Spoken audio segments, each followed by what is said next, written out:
They have the electric mandate. We'll be ending the electric mandate. All electric cars, all electric cars. We'll be ending that immediately. All right, Donald Trump saying that if the cars are so great, they should sell themselves. Others, even in the industry, including Elon Musk, are kind of open to that idea. He is, of course, supporting the president, big EV maker himself with Tesla.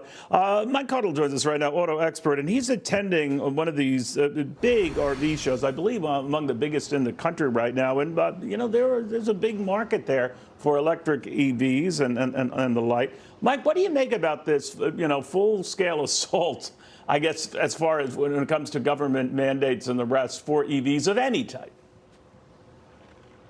Good afternoon, Neil. You know what? You're exactly right. And President Trump's announcement yesterday is welcomed by the greater auto industry and will be welcomed by the RV industry as well. It's all about relaxing regulation, and that's simply what he said yesterday.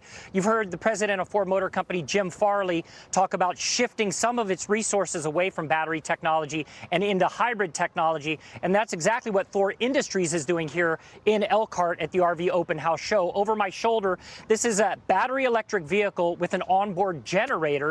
And this is a great technology. It's called a series hybrid, Neil. So unlike a Toyota RAV4 that's a hybrid that is an engine powered with a little bit of battery, this one's all battery but powered with a little bit of onboard generator, and that's gasoline. So the news is welcomed by the industry, and in the end, it's all about giving consumers and automakers freedom with choice, Neil. Yeah, and I always thought that was such a decent middle ground idea, that if you want one, you have it. If you want the other, you have that too as a backup. It's the best of both worlds. Toyota seemed to seize on this before a lot of folks, and it's worked out well for them. Where do you see this whole thing going? Well, I think this technology that Thor is integrating will be something that you actually see the auto industry take on as well. This RV over my shoulder gets up to 500 miles of total range, and that's with the range generator. With pure electric, you have 150 miles. But Neil, you and I, we love performance.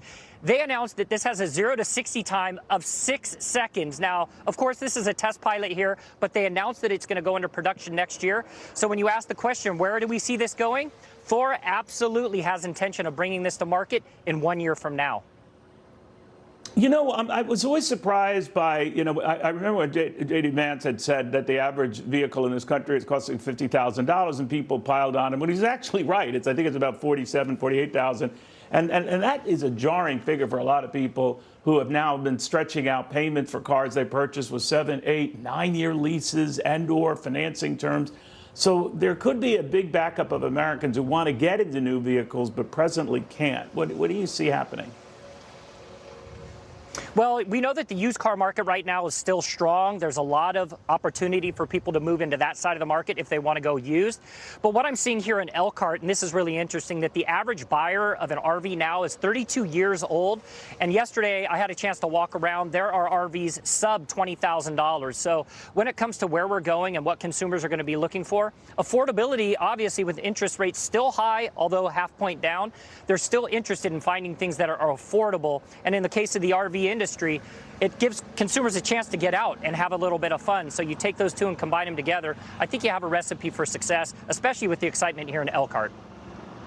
You know, you're good at what you do, young man. I appreciate that. Mike Caudill following all of that in beautiful Indiana, Elkhart, Indiana. I want to expand this a little bit more with my next guest, Jay Woods. You, of course, know him as an expert.